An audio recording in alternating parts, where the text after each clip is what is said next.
Who do you think you are? That was the question my father asked me most growing up.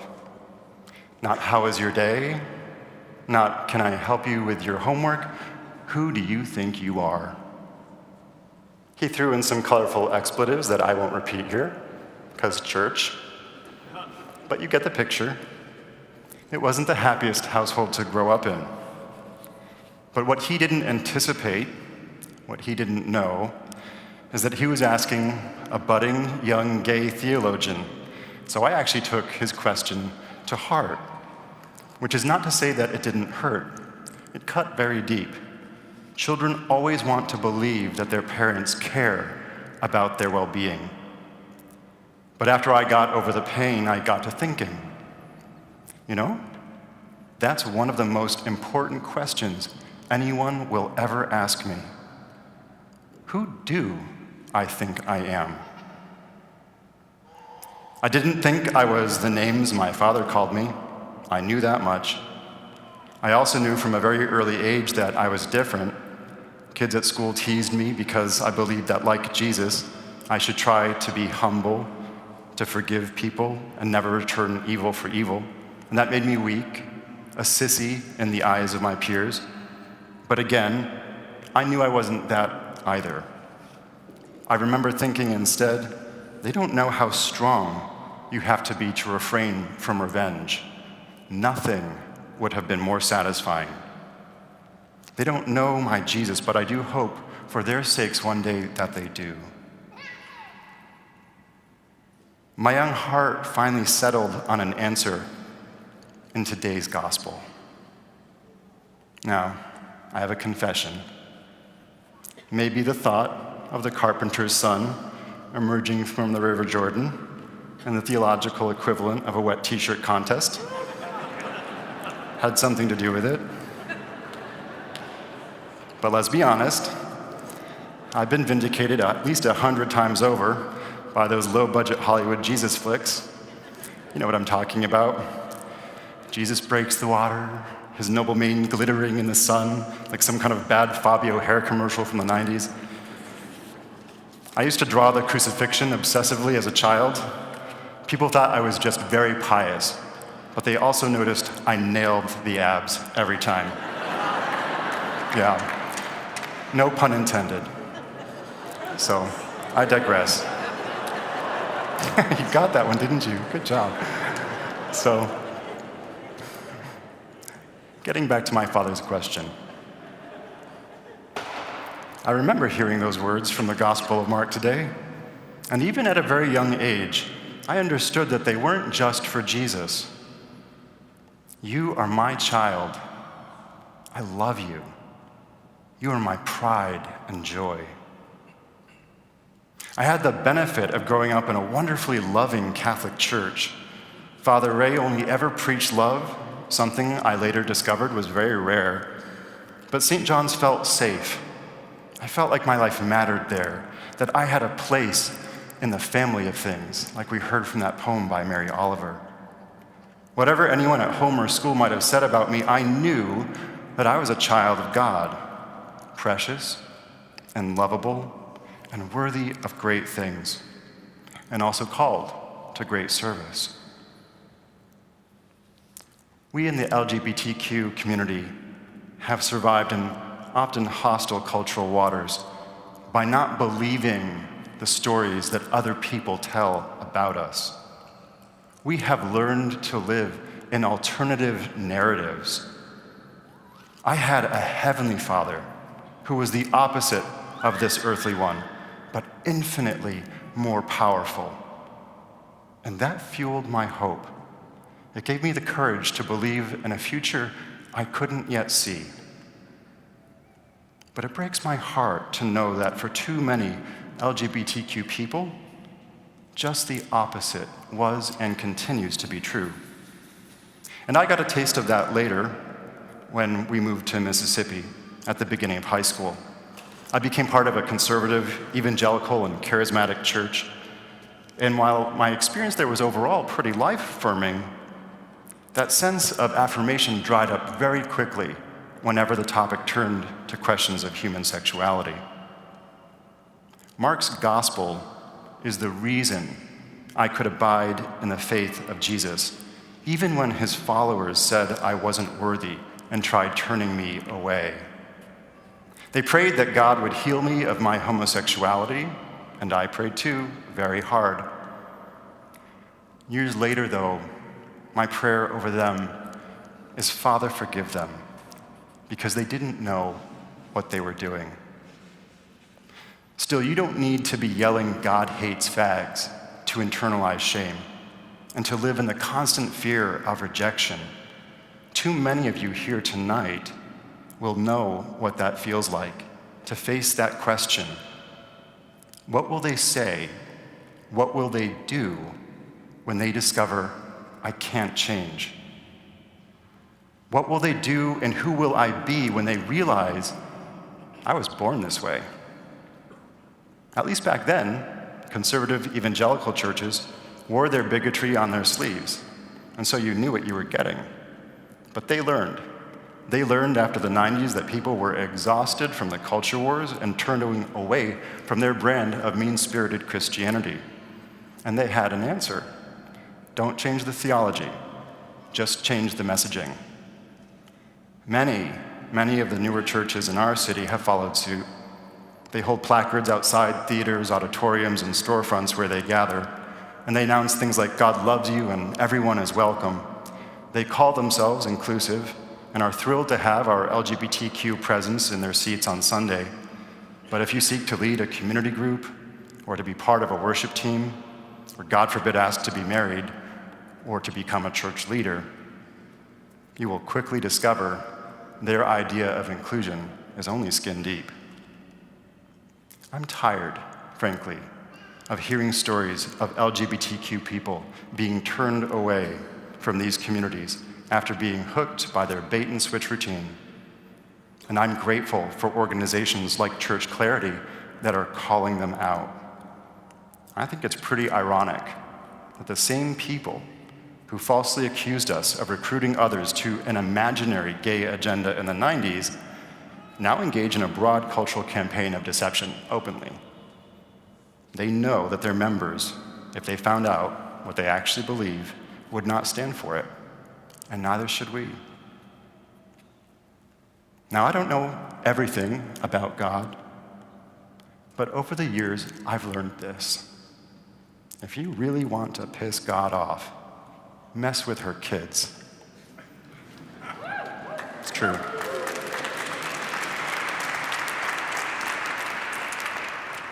The prophet Hosea compares God to a mama bear.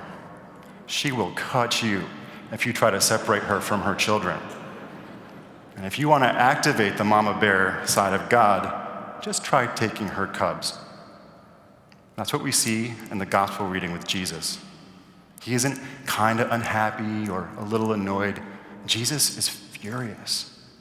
He's furious because his own followers, the people who call themselves by his name, try to prevent these children from being brought forward for a blessing.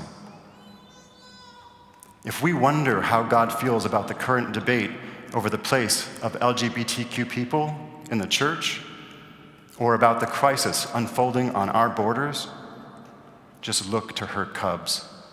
That'll tell you everything you need to know. And when I say cub, I don't just mean you boys who put those cute little paw track emojis in your scruff profiles, but you are also included.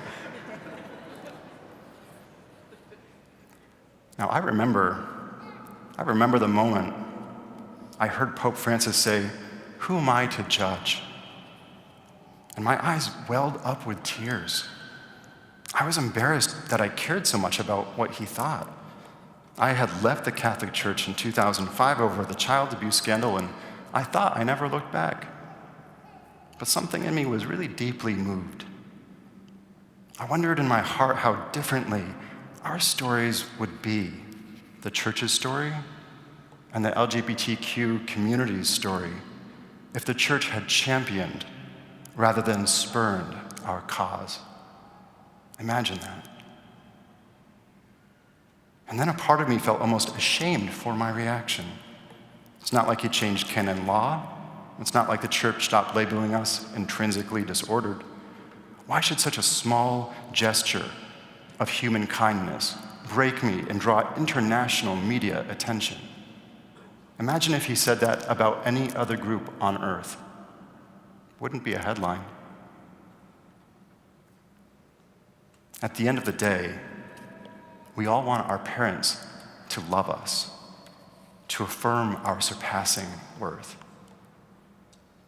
When people tell me how they've left church after experiencing psycho-spiritual abuse at the hands of leaders because of their sexuality, my very first response is good. That is a healthy response to abuse. That sometimes surprises people coming from a priest. But then I also continue. Don't let your oppressors define your story. And I want everyone here to really hear that tonight. Don't let them decide where your story with God ends. It isn't over, and it's not for them to tell you how that story ends. That's why I love Sister Act. When Whoopi's character, who begins as Dolores Van Cartier, becomes Sister Mary Clarence, she is faced with a really hard choice. Will she live in resentment of her new situation, or find a way to creatively resist the story she's been forced to live in, to adapt it with her own little unique sassy pizzazz? And of course, we all know how that story actually goes. Not only does she manage to tell her story, but once she unlocks the powerful truth that her life has purpose, she lifts everyone else up around her. Her light cannot be contained. Some of you here today shine that light too, in some beautiful and pretty remarkable ways. The Sisters of Perpetual Indulgence, who have blessed us with their presence, they remind us that reverence and reverie share a common root, that we should never take ourselves so seriously that we stop having fun, and that a life of service shouldn't look like serving a life sentence. Out with pious self-loathing. Ain't nobody got time for that. There isn't a priest in here who, if they were pressed, wouldn't confess that at least they're in this partly because dressing up is an awful lot of fun. Do you know that joke about the priest swinging incense down the center aisle? Father, I love your dress, but your purse is on fire. It's real. Our P-Flag representatives, I'm so grateful for your presence here tonight too. Amen.